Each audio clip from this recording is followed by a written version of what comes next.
तो इस एपिसोड के शुरुआत में हम आयरन मैन यानी कि टोनी स्टार्क को देखते हैं, जो अपने स्टार्क टावर में बैठकर एवेंजर्स के फाइट देख रहा था, क्योंकि अब एवेंजर्स एक साथ नहीं रहा, वो सब अलग अलग हो चुका था। और फिर टोनी थोर को देखते हैं जो फ्रोजाइन से लड़ रहा था। टोनी सोचता है कि शायद इन फ्रोजाइन को हराने के लिए थोर को उसकी मदद लेना पड़ेगा, लेकिन तभी वो नोटिस करता है कि इन फ्रोजाइन से जीतने का चांसेस थोर के पास 62% है, जो देखकर टोनी स्किप करता है और हल्के लड़ाई देखता है जो कुछ मॉन्स्टर से लड़ रहा था, और उसमें हल्के जीतने के चांसेस 96% है। फिर वो हॉकाई को देखते हैं, लेकिन उसे भी फाइट के लिए टोनी की जरूरत नहीं है, जिसे देखकर टोनी कैप्टन के लड़ाई को देखते हैं जो हाइड्रा सोल्जर से लड़ रहा था, जिसमें उसके परसेंट 67 के थे। और ये देखकर टोनी बोर हो जाता है कि शायद उसे आज किसी को उसके मदद की जरूरत नहीं होगा। और तभी वो नोटिस करता है कि कैप्टन के जीतने के चांसेस अचानक से कम होने लगा है। और ये देखकर टोनी सोचता है कि हाइड्रा सोल्जर को हराना कैप्टन के लिए तो बड़ी बात नहीं है, पर अचानक से उसके जीतने का चांसेस कम क्यों हो गया। और तभी वो उधर रेड स्कल को देखते हैं जो कैप्टन से लड़ने के लिए आया था, और इसीलिए कैप्टन के जीतने का चांसेस कम हो गया।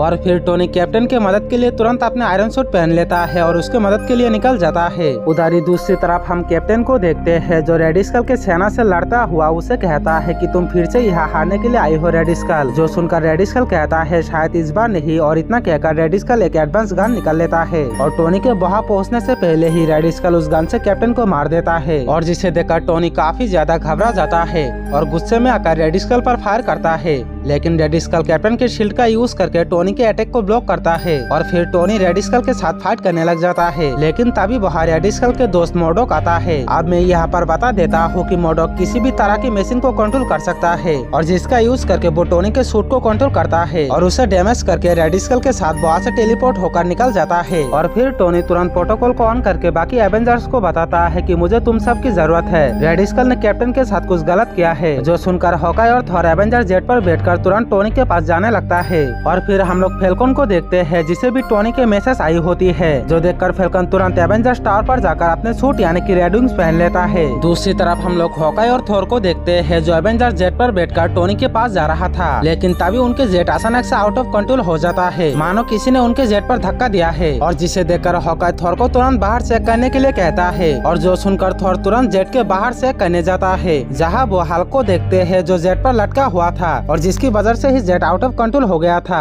और फिर थॉर गुस्से में आकर हल्क पर अटैक कर देता है, और जिसके बाद हल्क और थॉर के बीच लड़ाई हो जाता है, और वो दोनों लड़ाई करते करते नीचे जमीन में गिर जाता है। फिर हॉकाई उन दोनों के झगड़ा को बंद कर देता है और उन सबको लेकर टोनी के पास जाता है और उससे कहता है, तो बताओ टोनी रेड स्कल ने कैप्टन के साथ क्या करा। जिसे सुनकर टोनी उन सबको कैप्टन की स्टेटू दिखाता है और कहता है अब कैप्टन हमारे बीच नहीं रहे, रेड स्कल ने उसे जान से मार दिया है। और ये कहकर टोनी उन सबको कैप्टन को उस रिकॉर्डिंग को दिखाता है कि कैसे रेड स्कल एक एडवांस गन का यूज करके कैप्टन को मार दिया है। फिर टोनी कहता है कि रेड स्कल और मोडोक साथ में मिल गई है, अब वो दोनों मिलकर दुनिया को खतरे में डालेंगे, अब हमें वापस इकट्ठा होकर उन्हें रोकना होगा। क्या तुम सब अब मेरे साथ दोगे कैप्टन के बदला लेने के लिए। जिस पर हॉकाई थॉर और हल्क टोनी के बात मान लेता है और वापस एवेंजर ज्वाइन कर लेता है। और फिर वो सब अपने एवेंजर जेट में बैठकर हाइड्रा बेस की तरफ निकल जाता है। फिर हम लोग नताशा को देखते हैं जो छिपकर उनके बातें सुन रहा था। दूसरी तरफ हम रेड स्कल और मोडोक को देखते हैं जो दुनिया पर कब्जा करने का प्लान सोच रहा था। और तभी वहाँ खतरा का अलार्म बजता है कि एवेंजर्स उनकी तरफ आ रहा है।